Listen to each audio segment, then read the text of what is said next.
akan membuka Alkitab kita dari 1 Samuel pasal 7 ayat 10 sampai 13. Saya akan membaca ayat 10 lalu nanti bersahutan. Sedang Samuel mempersembahkan korban bakaran itu, majulah orang Filistin berperang melawan orang Israel.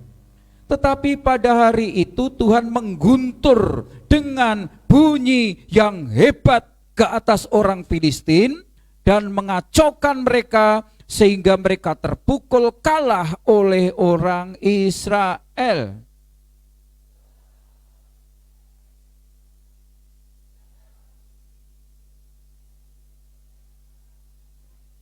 Kemudian Samuel mengambil sebuah batu dan mendirikannya antara Mispa dan Yesana. Ia menamainya Ebenezer. Katanya, sampai di sini Tuhan menolong kita. Demikianlah orang Filistin itu ditundukkan dan tidak lagi memasuki daerah Israel.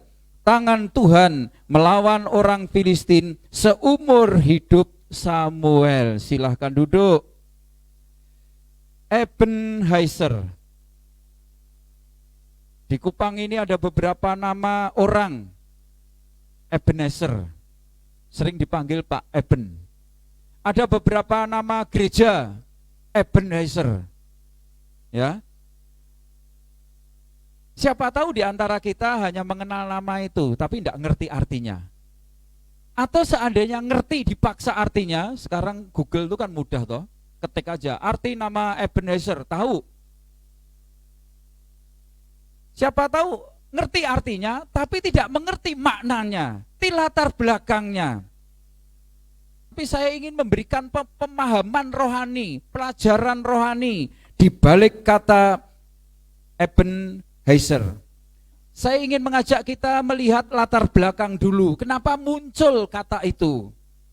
Pada waktu itu, orang Israel di bawah kepemimpinan Imam besar Imam Eli. Imam Eli. Tetapi pada waktu kepemimpinan Imam Eli, bangsa Israel sedang bejat. Mereka menyembah beberapa dewa-dewa. Dewa asing sudah dihadirkan dalam bangsa Israel. Bahkan kalau saudara membaca, anaknya Imam Eli, namanya Hofni dan Pinehas, nanti saudara baca 1 Samuel pasal 2 dan pasal 3, di sana menceritakan keadaan anaknya.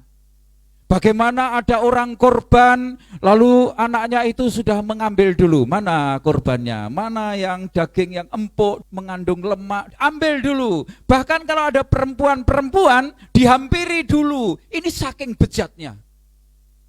Tapi mereka merasa aman. Mereka merasa nyaman.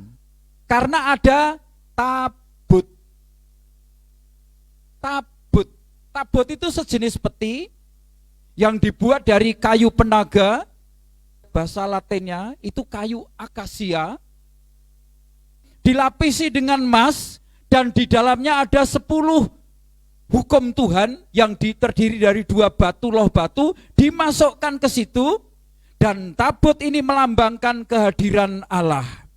Mereka merasa aman, ya. Allah sudah dihadirkan di bait Allah di Silo, tapi mereka di luar hidup jahat.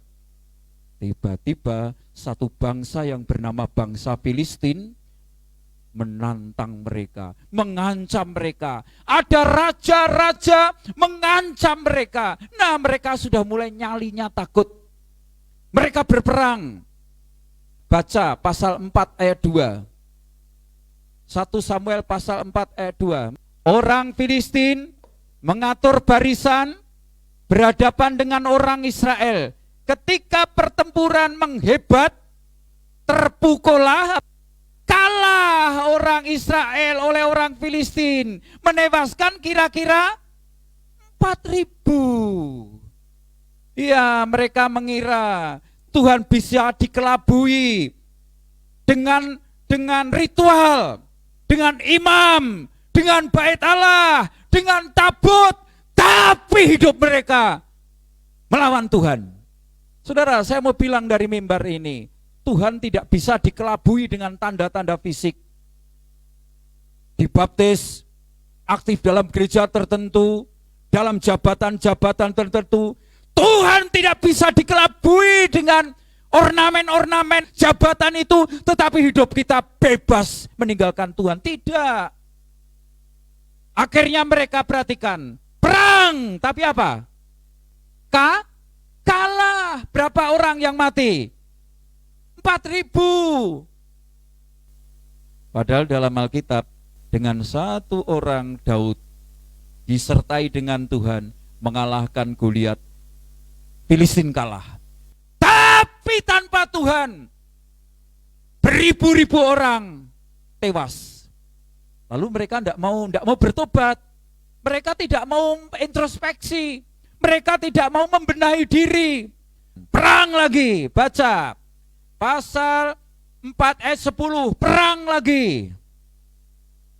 Lalu berperanglah orang Filistin, sehingga orang Israel terpukul kalah. Kalah lagi.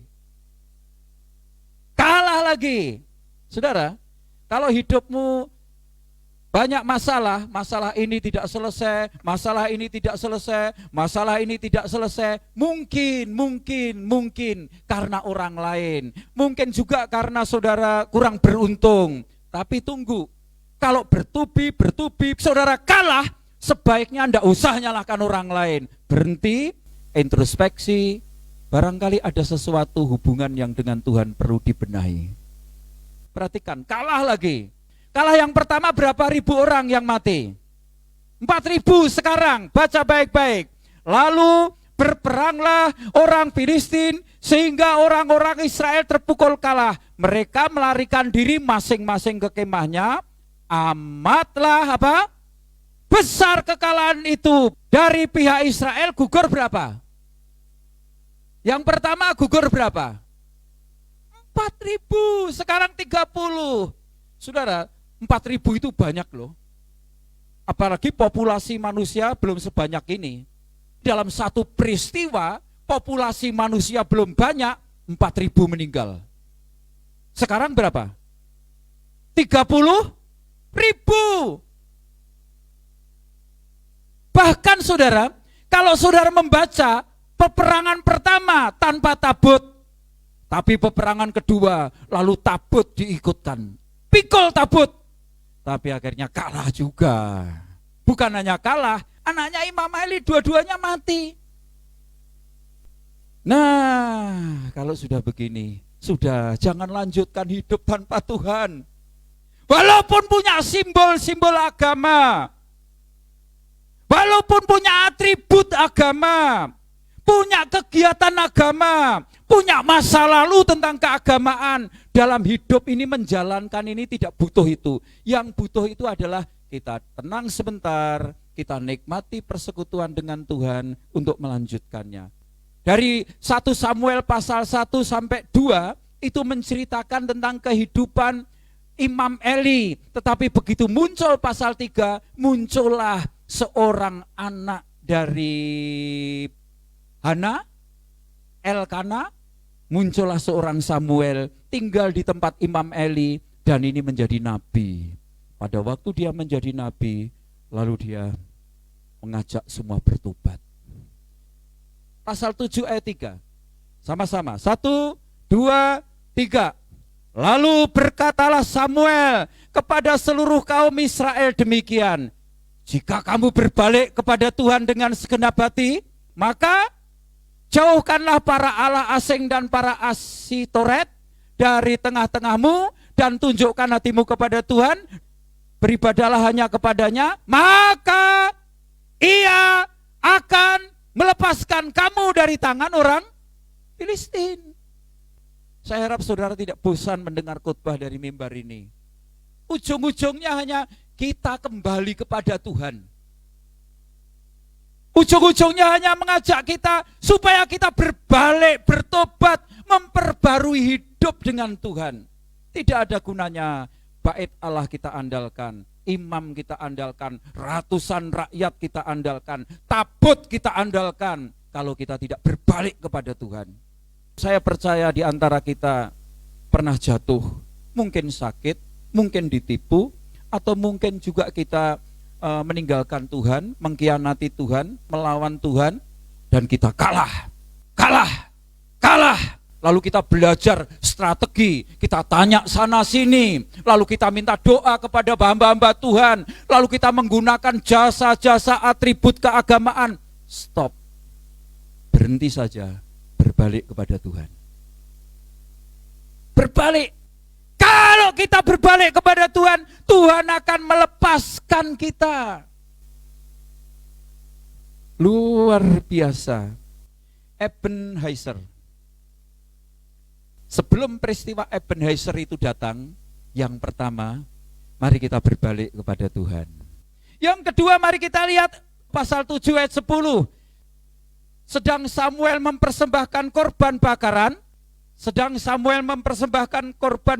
itu, majulah orang Filistin berperang melawan orang Israel. Israel sekarang berbalik kepada Tuhan, tidak siap perang, tidak siap perang, siapnya beribadah, siapnya mempersembahkan korban. Sedang Samuel mempersembahkan korban bakaran itu, majulah orang Filistin berperang melawan orang Israel. Tetapi pada hari itu Tuhan mengguntur. Bunyi yang hebat ke atas orang Filistin. Tatkala bangsa Israel mengandalkan Tuhan, mereka siap berperang. Ya. Tapi Tuhan dinomorsatukan. Saudara boleh cari dokter kalau sakit. Saudara boleh cari orang kalau saudara punya kekurangan. Saudara juga boleh mengandalkan relasi, koneksi untuk mendapatkan kemudahan. Tapi tunggu, pada saatnya tidak bisa digunakan apa-apa. Pada saatnya hanya saudara diperlukan datang kepada Tuhan, mencari Tuhan. Kalau Tuhan di pihak kita. Saudara pernah membacakan? Allah turut bekerja dalam segala sesuatu untuk mendatangkan kebaikan bagi setiap orang yang mengasihi Dia, yang terpanggil sesuai dengan rencananya. Saudara pernah membaca juga kan? Tetapi carilah dahulu kerajaan Allah dan kebenarannya, maka semuanya ditambahkan. Haleluya. Itu ternyata prinsip itu prinsip umum, tidak bisa ditukar, tidak bisa diganti, tidak bisa diremehkan. Dan akhirnya Samuel mengambil keputusan mencari Tuhan, mengajak orang Israel berkorban. Mereka mau ngajak perang, dibiarkan. Yang penting berkorban, mencari Tuhan. Saudara baca ayat 9 dulu, ayat 9. 1 Samuel pasal 7 ayat 9. Sesudah itu Samuel mengambil seekor anak domba yang menyusu, lalu mempersembahkan seluruhnya kepada Tuhan sebagai korban bakaran. Dan ketika Samuel berseru kepada Tuhan bagi orang Israel, maka Tuhan apa? Menjawab. Tuhan menjawab. Tuhan berpihak. Baca ayat ke 10, ulangi lagi. Sedang Samuel mempersembahkan korban, majulah orang Filistin berperang melawan orang Israel. Tetapi pada hari itu, ada tulisan, baca baik-baik. Tetapi pada hari itu, dari mimbar ini saya mau bilang, Tuhan bekerja pada waktu yang tepat. Hari itu orang Israel dikepung, raja-raja Filistin sudah siap. Hari itu, tapi Tuhan hari itu juga tepat waktu. Tuhan bekerja tepat waktu pada hari itu. Pada waktu kita bangun ini keramik, tinggal belakang. Pada hari itu Tuhan kirimkan orang. Dan sampai hari ini saya tidak ketemu orangnya juga lupa.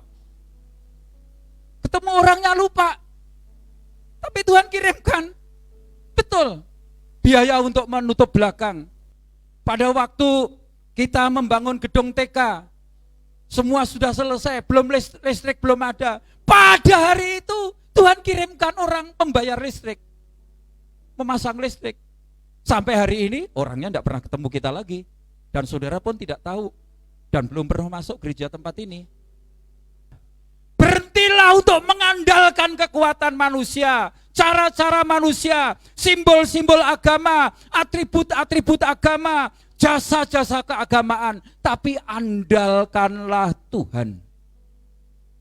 Tak kalah saudara mengandalkan Tuhan, pada hari itu Tuhan bekerja sesuai dengan tepat waktu. Haleluya. Amin. Tuhan bisa bekerja sesuai dengan waktu Tuhan, bukan waktu kita, ya toh?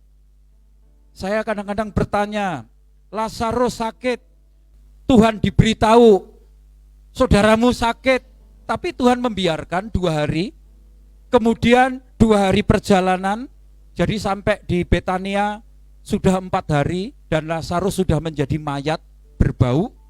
Menurut kita terlambat, tapi waktu Tuhan tidak pernah terlambat. Pada hari itu Lazarus dibangkitkan. Ya, beradalah dalam hadirat Tuhan, beradalah dalam persekutuan dengan Tuhan, beradalah dalam relasi dengan Tuhan. Sebelum ada kata Ebenezer, orang harus berpaut kepada Tuhan. Dan setiap orang yang berpaut kepada Tuhan, saudara bisa melihat orang yang berpaut kepada Tuhan, Tuhan membela umatnya. Mari kita lihat. Tetapi pada hari itu Tuhan mengguntur dengan bunyi yang hebat ke atas orang Filistin. Luar biasa ya. Ada guntur di atas awan-awan, ada gumpalan berbentuk air yang bisa bergesekan satu sama lain dan memasuki ruang udara. Akhirnya terjadilah senyawa listrik, akhirnya berbenturan menjadi kilat, dan benturan itu kuat, membuat bunyi guruh, guntur, dan berkali-kali akhirnya seperti kilat. Kilat itu cahayanya, tetapi nanti mendatangkan benturan yang namanya guntur halilintar. Baca baik-baik. Mengguntur dengan bunyi yang hebat kemana? Kemana? Ke atas orang Filistin. Luar biasa. Tuhan mampu mengatur guntur, bunyi, petir, halilintar. Bisa diatur oleh Tuhan ke arah orang Filistin. Orang Filistin mau berperang.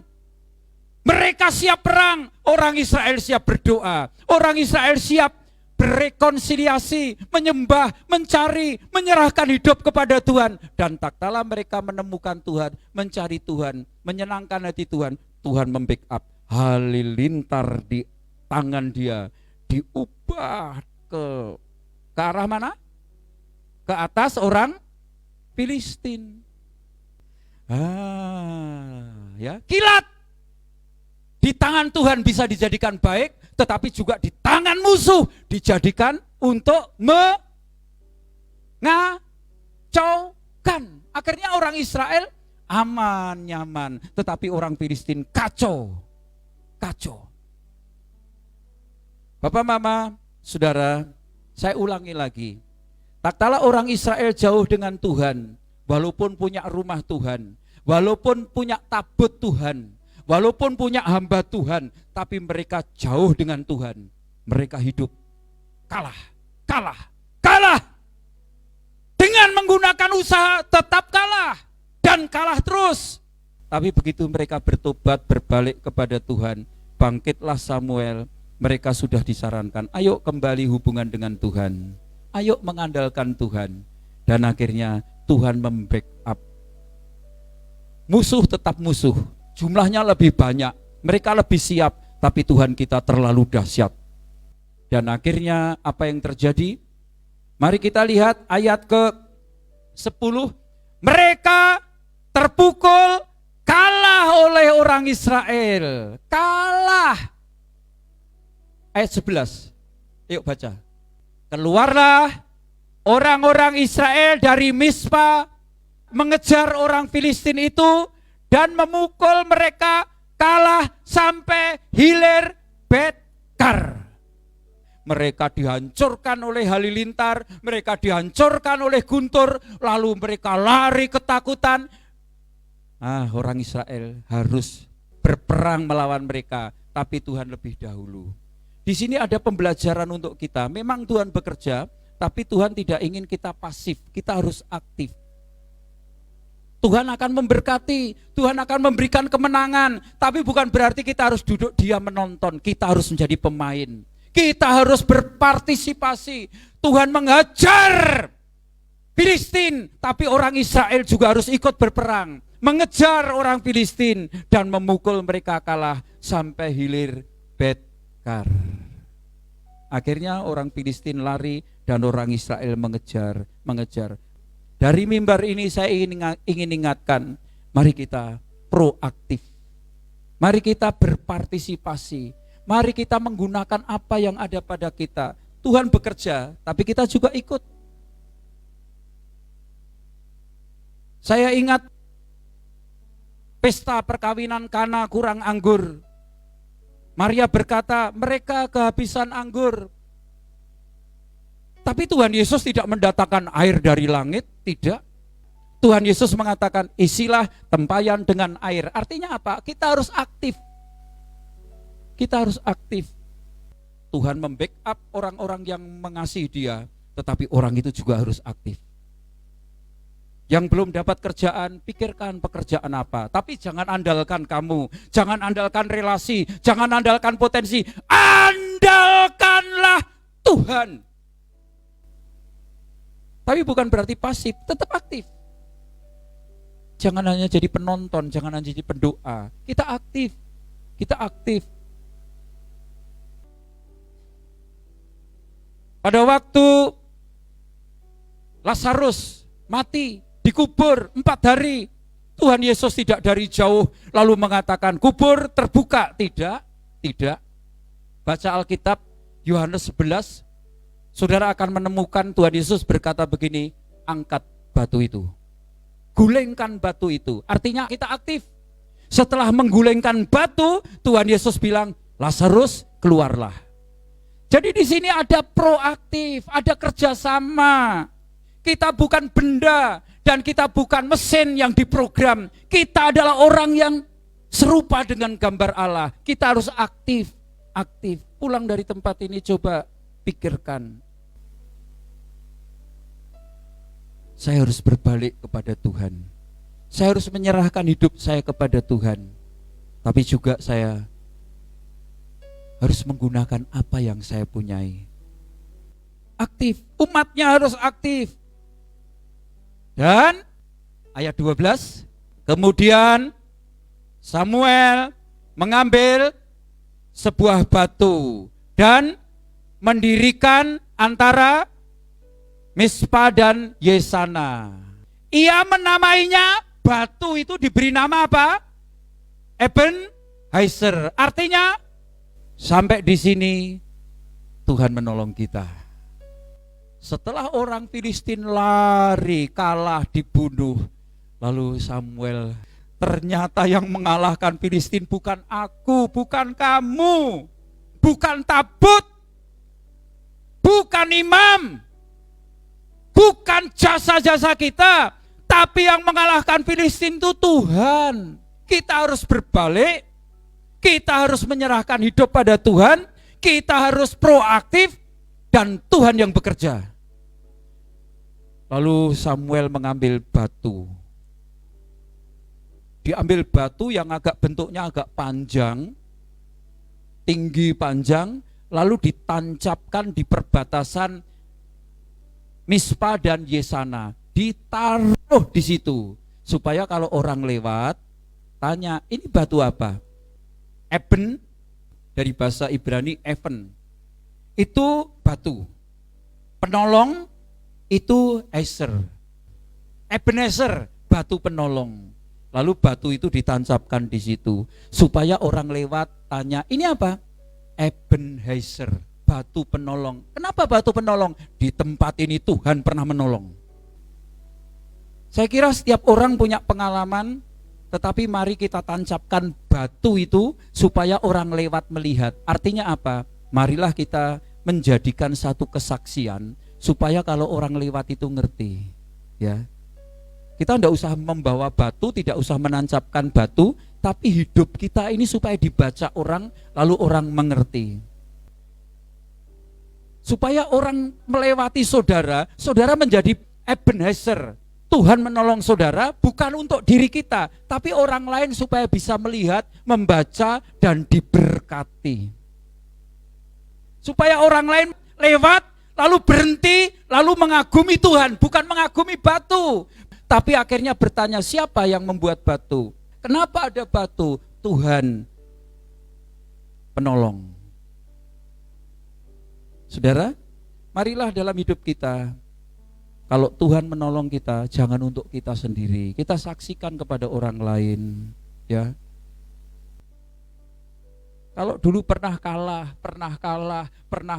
memakai apapun kalah, mari kita bangkit, kita andalkan Tuhan, kita berbalik kepada Tuhan, kita mencari Tuhan, kita memprioritaskan Tuhan, kita mentaati Tuhan. Dan pada saat itu kita melangkah, bukan lagi kita yang melangkah, tapi Tuhan yang membackup. Kalau ada musuh, Tuhan yang selesaikan. Tuhan akan memberkati, tapi kita harus proaktif. Dan setelah diberkati, tanamkan batu. Artinya apa? Buatlah sebuah kesaksian supaya orang lain melihat, orang lain diberkati, nama Tuhan dipermuliakan. Dan kita pun akhirnya terus-menerus diberkati. Ebenezer, batu penolong. Sampai di sini, ayo sama-sama. Sampai di sini, ulangi lagi. Sampai di sini, sampai di sini Tuhan menolong kita. Ya, nggak usah khawatir. Besok bagaimana? Tahun ini bagaimana? Sampai di sini Tuhan menolong, menyehatkan kita, memberi makanan, minuman, pakaian, keuangan, keluarga lengkap. Sampai di sini Tuhan menolong kita. Kita lanjutkan perjalanan. Ada kesaksian yang orang lain bisa baca. Nama Tuhan dipermuliakan, orang lain diberkati, banyak jiwa dibawa kepada Tuhan. Haleluya.